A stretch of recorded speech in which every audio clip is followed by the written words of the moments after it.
Hello, I am Brett Comer, the Residency Program Director for the University of Kentucky Otolaryngology, and I am here to present a new program called the Person Leader Physician Program. So I want you to stop and think for a minute. What are your goals as a surgeon? What are your goals as a physician? What are your goals as a human being? Well, here at the University of Kentucky Department of Otolaryngology, our program's mission is to produce the best clinical otolaryngologists in the country by serving the citizens of Kentucky, the surrounding states. We try to do this through a superior educational platform, as well as outstanding clinical training. So we do this through three main aims. We want to produce competent and caring surgeons, technically excellent surgeons who maintain a lifelong inquisitiveness, and then also jumpstart the careers of residents and future mentors as leaders both within the field and within their community, whatever that community may be. So considering these missions and aims, we propose a platform to facilitate these goals. Now, I'd be remiss if I didn't give credit where credit is due. So last summer, the summer of 2021, I was sitting at my son's baseball camp at the field for UK baseball, and Nick Mingione, the head coach for UK baseball, was talking to the parents, and the gist of the discussion was, look, basically your kid's probably not going to play professional baseball, may or may not play college baseball, so you need to prepare them for more than just catching fly balls and hitting doubles and triples. UK baseball has a program called Student Person Player, and the goal of this is to develop the whole person, not just a baseball player, not just an athlete, not just a college student. While I was sitting there listening to Nick, I basically had a light bulb pop off in my head because I thought of a lot of similarities between an athletics team and our residency program. And I said, why couldn't we do this with our own residency program? So here we go. So the Person, Leader, and Physician Program. Let's spend a few minutes going through this briefly, and then if anyone has any questions, please feel free to fire away. So in terms of the person, we want to develop personal characteristics, including a lot of just admirable traits: the kindness, the humility, the resilience. We want to recognize that spiritual, emotional, and physical well-being are critical to a lot of people's lives. We do a lot of this within this program, but we want to kind of circle back on these traits. Person, how do we do it? The key is putting others before yourself. Remember, when you got into medical school, what did you want to do? Probably wanted to help people, right? And so we want to remember that. Sometimes residency can kind of drag you a little bit with all the hours and the hard work you put in, being up in the middle of the night, having to try and keep 15, 16 attending physicians happy all at once. And so you want to remember to put others before yourself. Strive for excellence. We want to do this through a lot of face-to-face communication. Remember, you basically never can communicate too much, whether it's with patients, with your attending physicians, or with each other.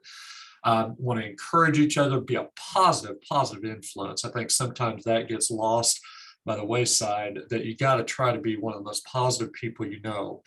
You want to try for balance in life, but you got to realize you're a physician. You agreed basically intrinsically to give up some of that when you became a physician. You are caring for other people. We want to definitely advocate and intervene for the marginalized, the disadvantaged, the physically and emotionally challenged. That's why you're here. I firmly believe that's why you're here, and I hope you do too.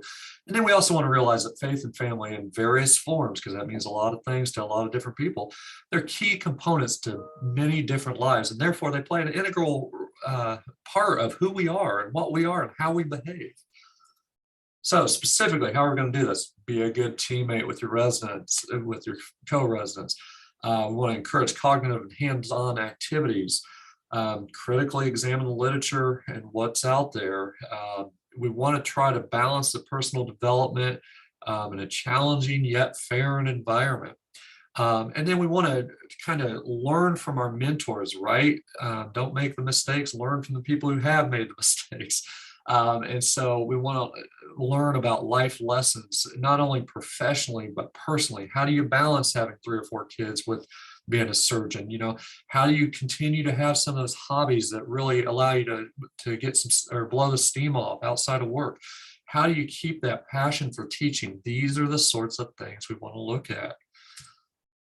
Leader, what types of leaders are we going to develop? Well, in my mind, there are three main groups of leaders within otolaryngology. There's the leaders within their private practice, their employed practice, maybe on the missionary field, or an academic practice. There's leaders within the community. Remember, you may be in a small town in the the Midwest of the United States, or you may be in New York City or LA. You still need to be a leader in your community. You've been given a lot of gifts. Let's use them. Be a leader in your hospital system. So we're gonna facilitate some ways to learn that by bringing in some higher administration from UK healthcare, so that you can learn what traits and what steps are necessary to get there. All right, specifically, how do we do it? Developing leaders. We want to develop moral excellence and also excellent role models. We want to keep words and actions consistent. Remember, there's nothing worse than a hypocrite, right? We have a unique opportunity to advocate for our patients, our peers, and our community. You have been given a lot of gifts in life. A lot of you have had excellent teachers, probably ranging down to preschool or kindergarten, as well as a lot of support from your families and friends and loved ones. So you want to, in turn, transfer that to people who maybe haven't had that, okay? And hence, you know, we want to facilitate equality of opportunity within our purview to those who come from more disadvantaged backgrounds, because you will come across a lot of patients in particular who have not had the blessings and the gifts you've had throughout your life. All right, specifically for residents, we want to teach younger learners and model professionalism with words, actions, and our dress. We're going to do this through an environment including quality improvement projects, unit level root cause analysis or swarms, and then patient safety interventions. And then we also want to keep that inquisitiveness so that we publish research, or at least are involved in research within the field of otolaryngology and medicine in general. The physician, how are we going to develop the physician? Well, I'm glad you asked. All right, we want to develop caring, selfless physician and clinician scientists. Now, many of you are already caring and selfless, and we want to continue to model that and improve upon this, as well as being technically excellent.